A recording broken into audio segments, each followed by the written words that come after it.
Don't settle for less. Listen, the minute you settle for less is the minute you're going to get less. Nobody but yourself may wake you up in the morning and get yourself pumped and excited and have your own little self-pep talk. There's nobody that's going to be harder on yourself and coach yourself better than you as well. In today's episode with Nate Goff, we talk about work ethic. I wasn't tall enough to reach the sink. I pushed the milk crate, old plastic milk crate, up to that big sink, and I'd stand there all day washing dishes, right? And I loved every minute of it. Why you should embrace failure while you're young. Failure's okay, right? Sorry if I'm the very first one to tell you all that, but embrace it. Embrace it and learn from it. And more. Meanwhile, when you're your age, your risk tolerance is a lot bigger. And it should be, right? It should be. You should have a high level of resilience at your age. I think the biggest piece of advice that I could tell them. My name is Samuel Law, and this is The Growth Apprentice. Welcome to the podcast. I'm really glad to have you on today. Could you introduce yourself to the listeners? Yeah, absolutely, Sam. It's certainly a pleasure. I appreciate you having me on. My name is Nate Goff. Awesome, yeah. And could you tell us a little bit about what you do for work and stuff like that? Yeah, sure. So I work for an enterprise software company.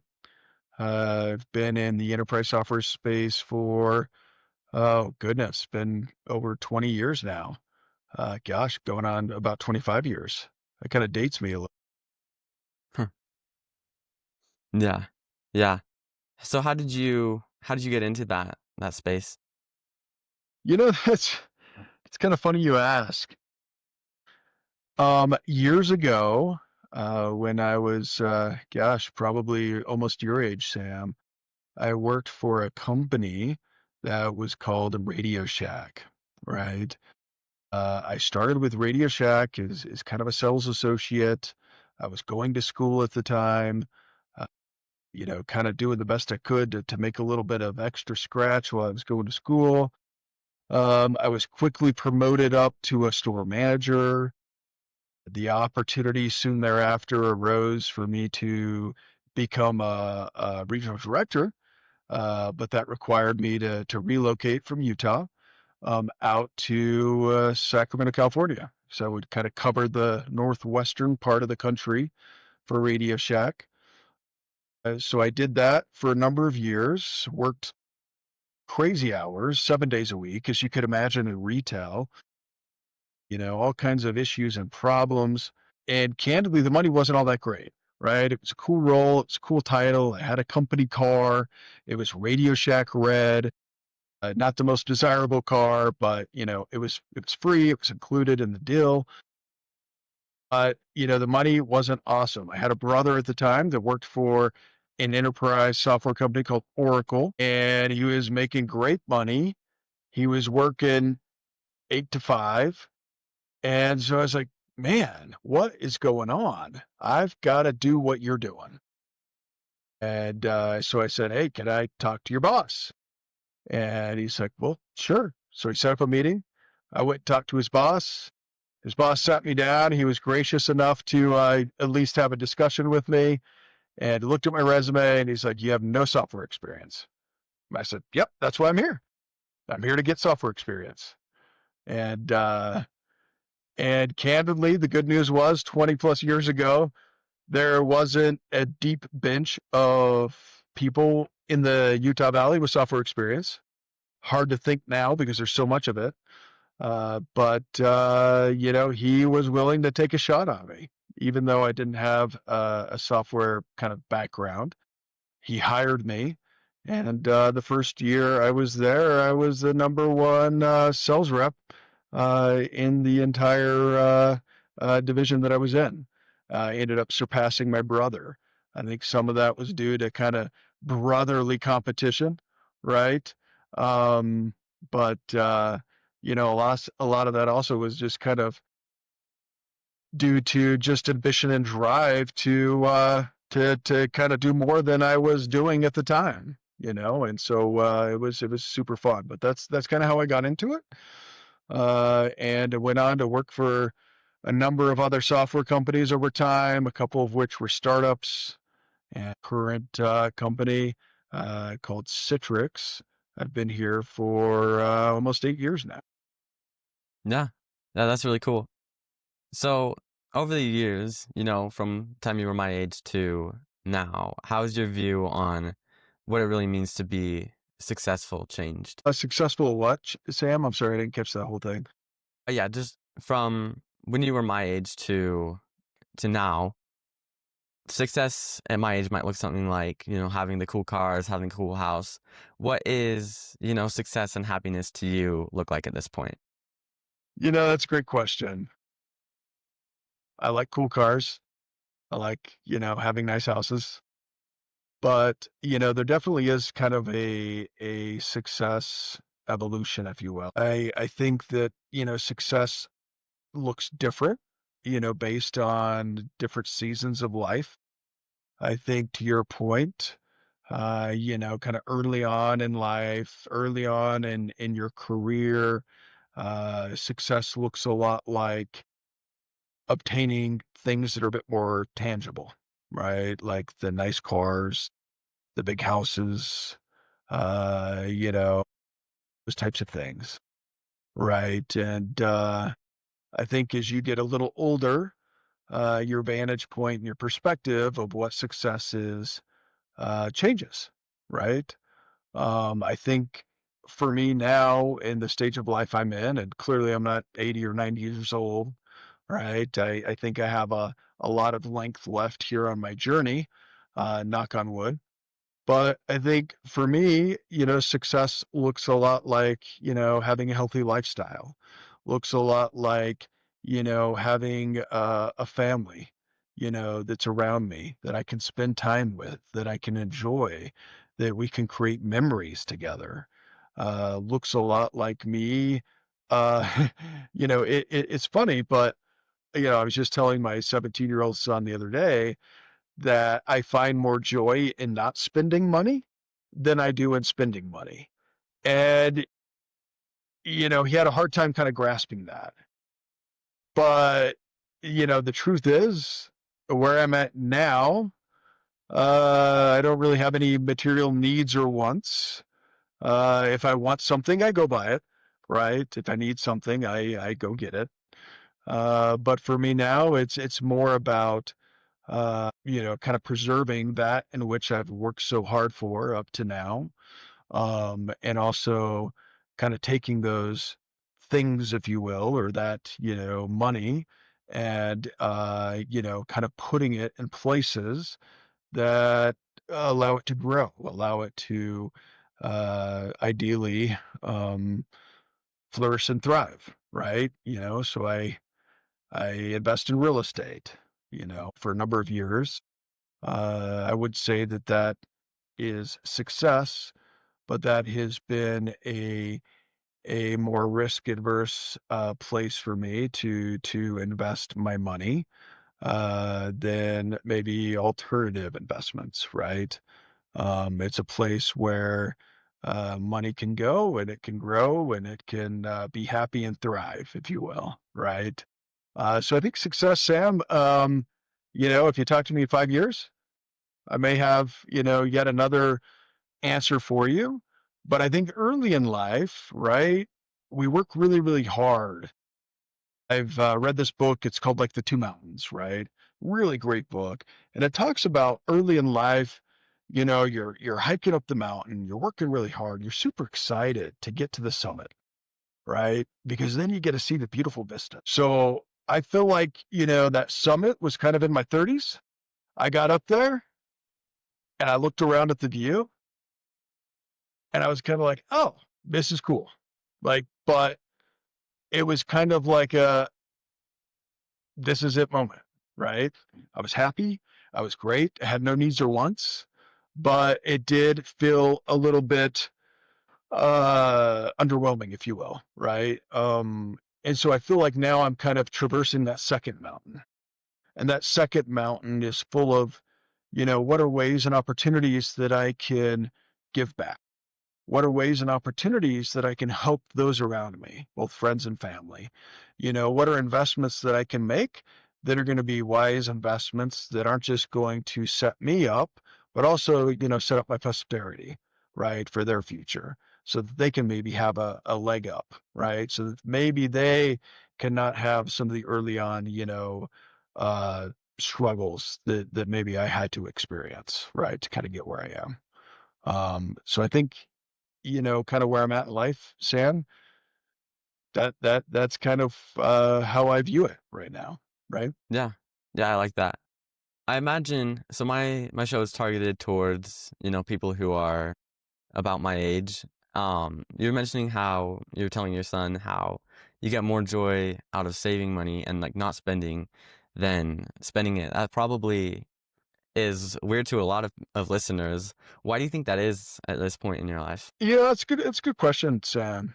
Um, I think joy and happiness is different to everybody you ask, as is success.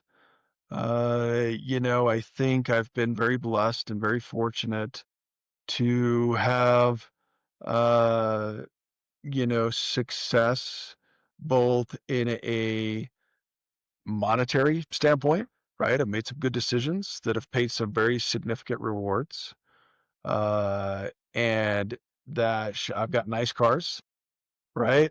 I told my kid, he's like, "Well, don't you want to go buy a crazy awesome car?" I'm like, "Yeah, I've got a Ford Raptor. To me, that's the coolest, most awesome car I want."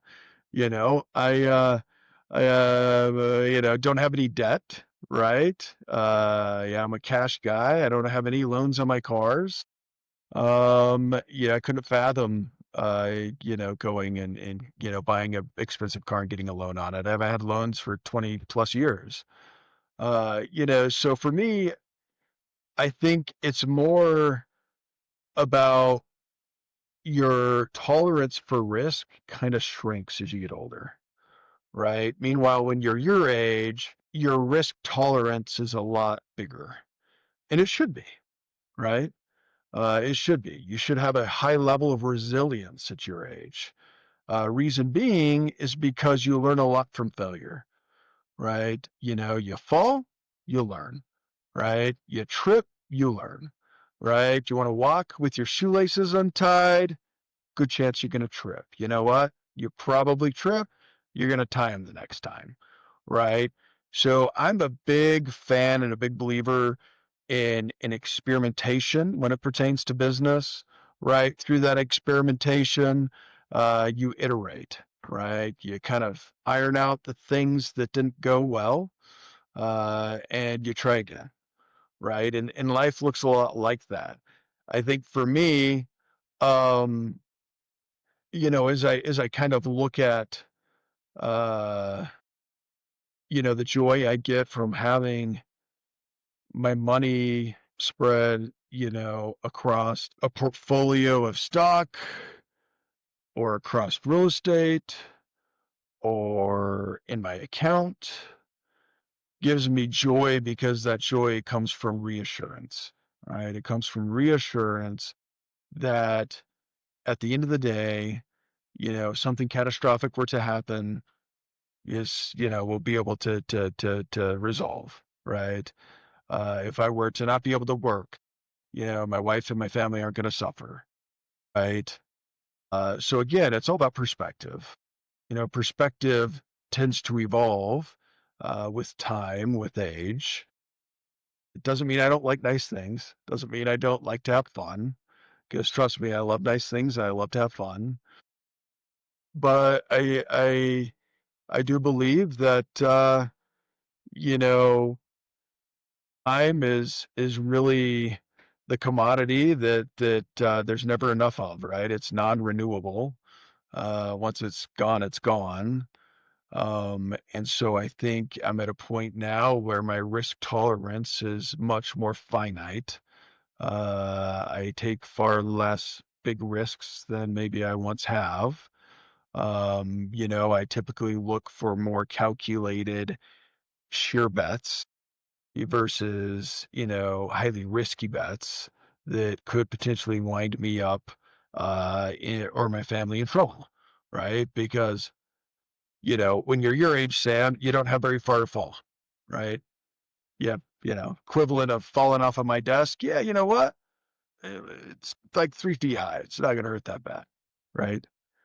Or falling off a skyscraper, right?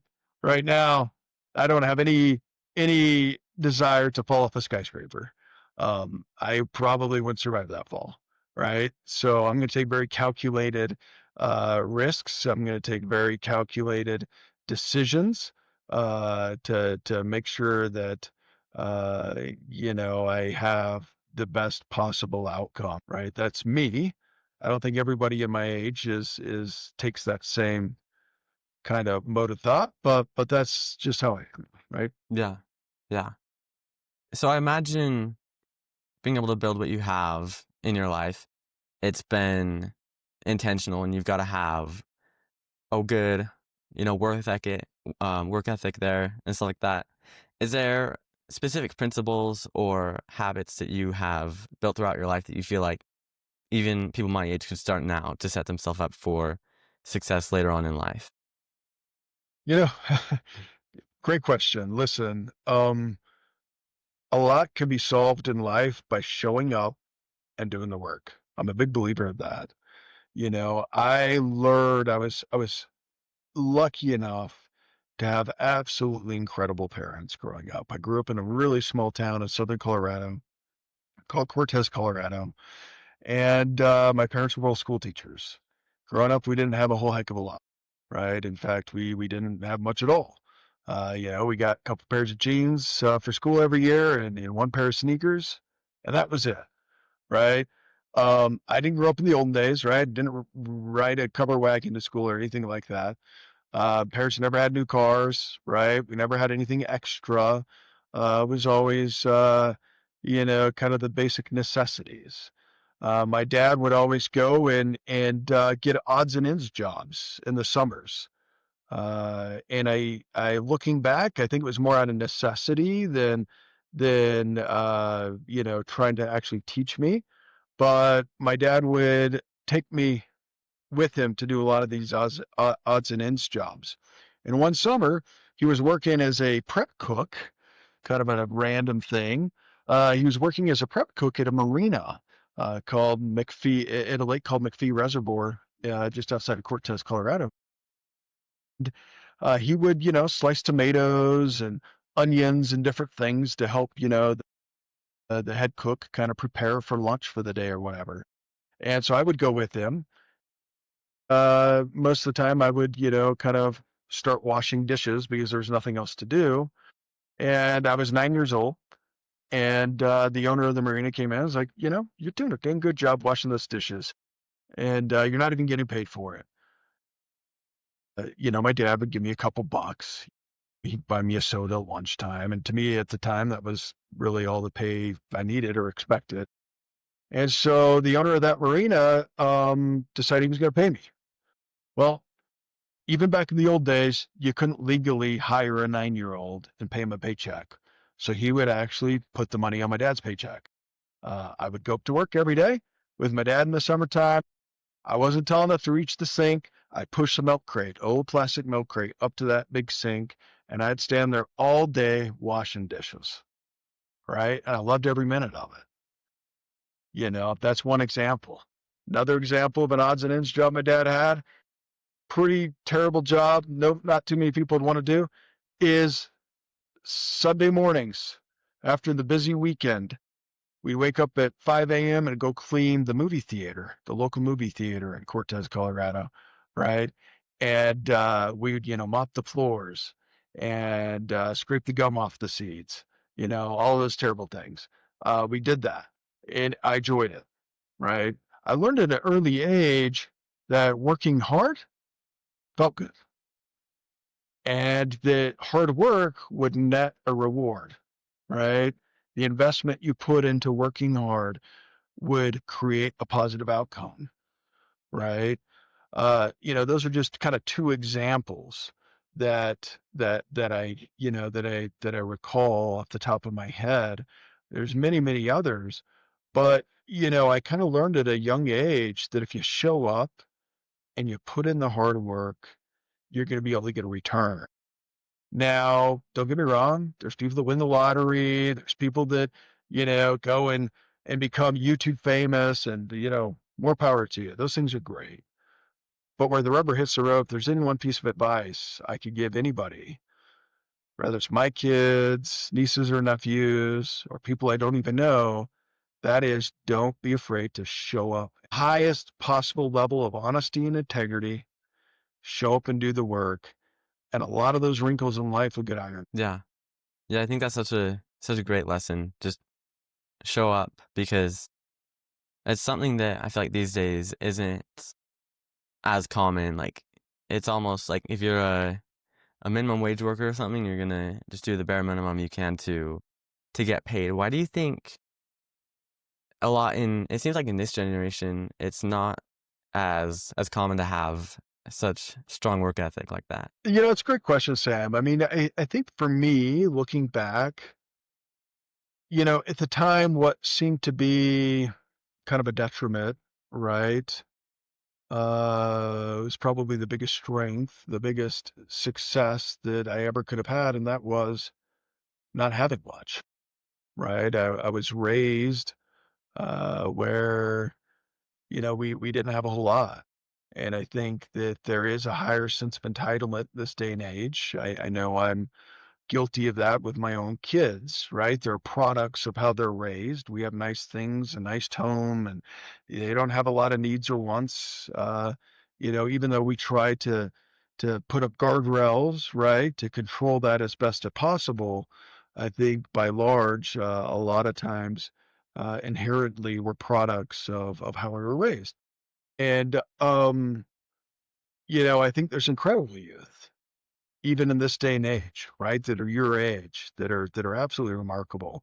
And I think some of those youth, are growing up in entitled homes, and they learn how to work hard, and they learn how to have a hard work ethic. But I do think that there is a growing desire to have something without putting in the work, right? That is what I think is a bit challenging, right? Is I think that there's no way that you can really override the value associated with blood, sweat, and tears, right? Sure, you don't have to go be 9 years old and stand up to on a milk crate and wash dishes, right? To classify it as hard work. I think there's lots of different ways that you can work hard, but I do believe that through life you'll experience difficult times. And I think being able to learn a really strong work ethic not only helps you traverse the obstacles that you'll encounter in life, but it also helps you have the resilience that you can bounce back when you stumble and fall, right? Because there will be failure. There will be stumbles, there will be falls, there will be trips, there will be detours off the wrong off ramp. That'll happen. That's inevitable, right? Embrace it, accept it, welcome it, right? Fall and fall fast. That's my recommendation, right? Don't be so concerned about doing anything and everything you can not to fail that you forget when you're young to take the risks, right, that help you succeed. I think that's extremely Yeah. important. Yeah, Is because all, like you were yeah, saying go ahead. earlier, it's like falling off a desk or something versus a skyscraper. You're not really gonna have much. There's not as many consequences when you're younger because you're not paying your own bills. You got food provided for you, and so you might as well take as many risks as possible. So why do you think it's important to, actually work for stuff and earn it than just have it handed to you? Because it does seem popular to, want things and be like want to win the lottery or something like that. But Yeah. why do you think it's actually more valuable to actually work for and earn what you have? That's a good question, right? I mean, again, it really depends on what your definition of value is. I think if you were to ask somebody that won the lottery, they would most likely tell you that they're doing everything right, that they're not doing anything wrong. And they could be right, right? I think again, everybody has a different vantage point, right? You and I can look at the same mountain and we could describe it completely different, right? Because I'm looking at it from my side of the street, Maybe you're looking at it from your side of the street, or maybe you're looking at it from the opposite side of the mountain. Both of us are right, right? Both of us are right. However, we're describing that mountain two completely different ways, right? It's because our vantage point's different. And I think that, uh, the definition of hard work in some regard is to be defined, right? It doesn't necessarily mean you have to be sweaty. Doesn't necessarily mean you have to get your hands dirty, right? I think those things are helpful, right? But I don't necessarily think those have to be the definition of success. I think success looks a lot like having desire, right? If you don't want to be successful and you don't want to work hard, doesn't matter what Nate says, doesn't matter what your dad says, right? You can't, it's broke, it's broke. So you got to have desire. And I think that desire has to be found from within, right? I think you yourself have to have the desire. So if you have that desire and you put in the hard work, right? At whatever you want to pursue. Maybe you want to be the best, violinist. Maybe you want to be the best, vocalist. Maybe you want to be the best pianist, right? Maybe you want to be the fastest runner. Maybe you want to climb the highest mountain. All those are admirable goals, right? Absolutely. What are the things you need to do in order to achieve those things, right? So I think that's the key is there's not a template. There's not a template. There's not a pill. There's not a cookie cutter. It says, hey, Sam, you know what? Use this. It's guaranteed success. I think a lot of it is believing in yourself, quite honestly. I think in this day and age, a lot of youth, um, have anxiety. I think a lot of youth have depression. I think a lot of youth have a hard time looking themselves in the mirror and saying, I'm worth it, right? That I have value, that I can do hard things, that, people do love me. They do care about me. And I think that with social media and with all these external influences, it's becoming increasingly difficult for youth and people in general to love themselves, right? That sounds arrogant, but it's the honest truth, right? In order for you to do good to others in the world, it kind of starts from within. You've got to believe in yourself. There's been times in my life, Sam, where the only person that encouraged me was me, and that's okay, right? There's nobody that's going to believe in you more than yourself.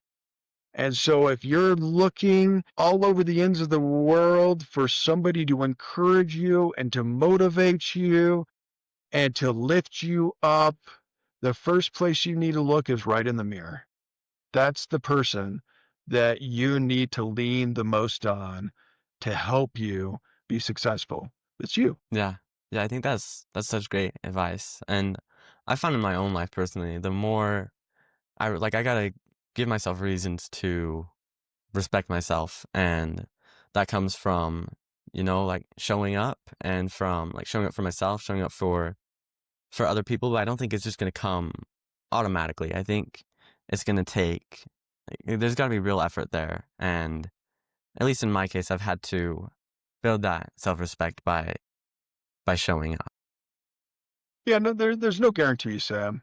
Right? I mean, I think, including myself, right? We would love for there to just be a lot of guarantees, right? You do this, you're guaranteed to have this outcome. You do that, you're guaranteed to have that outcome, right? I think things would be a lot easier potentially. They'd probably be a lot less exciting and a lot less fulfilling. But I tell you what, some of the happiest times in my life have been the times in life where I have picked myself up after having fallen the hardest. I think after those hard falls, you appreciate standing on your 2 feet.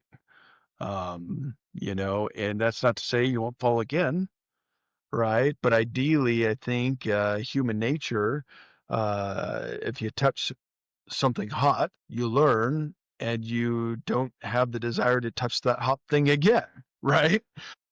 And so that is kind of what this life is all about. I think we go through school and the scholastic system, bless it, it's amazing in so many ways, and it's great to get our kids educated on a scholastic level.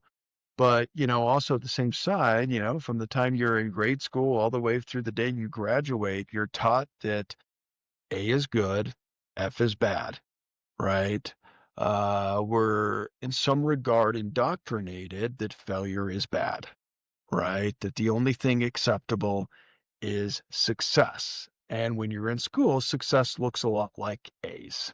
Get straight A's, you're valedictorian, you get to stand in front of everybody, you get to say your amazing speech, everybody claps and cheers, right? And everybody looks at you, you're like, holy moly, that person succeeded. I was never valedictorian, not even remotely close. I can tell you that for sure, right? I wanted to be. I thought it would have been awesome, right? But quite candidly, I worked my butt off to get C's and B's, far harder than maybe some of my friends did to get straight A's, right? And that's okay. Yeah. Yeah, I think it comes to, like comparison because I bet those friends maybe they excelled in that level, but I'm sure you had things that you were better than them at because just naturally everyone has strengths and gifts that they were given.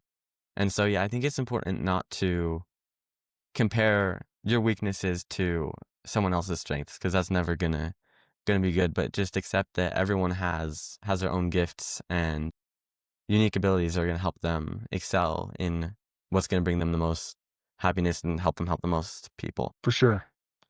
Yeah, no doubt. Yeah, you're spot on with that. Listen, accept you. You can't expect other people to accept you and who you are unless you first accept yourself. Right. I think that's, extremely important. No matter what age you are, it really starts with you and it starts within you, right? Everybody has visions and goals and ambitions, right? Those are natural. Those are inherent. Those are things we all have from birth. Kind of what separates kind of the good from great are those that actually take those goals and those visions and those ambitions and start putting action to them, right? Start actually building plans on how they can accomplish those goals. They start holding themselves accountable, right? So it starts from within. You've got to believe in yourself, but you also have to have a pretty high level of personal accountability because while nobody but yourself may wake you up in the morning and get yourself pumped and excited and have your own little self pep talk. There's nobody that's going to be harder on yourself and coach yourself better than you as well, right? And so that's also the thing is when you put your head on your pillow at night, what are things that you can improve on, right? What are trials? What are struggles? What are things that you can iterate on and maybe try differently next time or the next day, right? That's how you become better. That's how you become refined. Yeah, I totally agree with that. Is there if you could leave, one last piece of advice for the listeners, what would you tell them? Yeah, I think the biggest piece of advice that I could tell them is be proud of who you are, believe in yourself, right? I think that there's far too much noise in the world. There's far too much that's trying to disrupt, you believing in yourself. There's no bigger champion that you'll ever have than yourself. Believe in yourself, pursue your dreams, pursue your ambitions, and don't settle for less. Listen, the minute you settle for less is the minute you're going to get less. Shoot for the stars and don't settle for anything less. That's my advice. And don't be afraid to fail, right? I guess that's two pieces of advice. But listen, guys and gals, um, failure's okay, right? Sorry if I'm the very first one to tell you all that, but embrace it. Embrace it and learn from it, right? That doesn't mean you go on a failure spree. That means that you embrace the fact that failure is inevitable and it's going to happen, and you use it to make you a better person, right? That would be my advice to you. Yeah, I love that. Well, thank you for coming on today. This has been a great conversation. Thank you. Thank you, Sam. It was a pleasure. Yeah, always happy to help you out. Hope you have a good one. Thanks, you too. Thank you so much for listening to this episode of The Growth Apprentice. My goal is to provide as much free value as possible, and I wouldn't be able to do that without you, the listener. If you've got 20 seconds and you can leave a review, that'll help me a ton, and it'll help us reach more people and make the show even better. Thank you.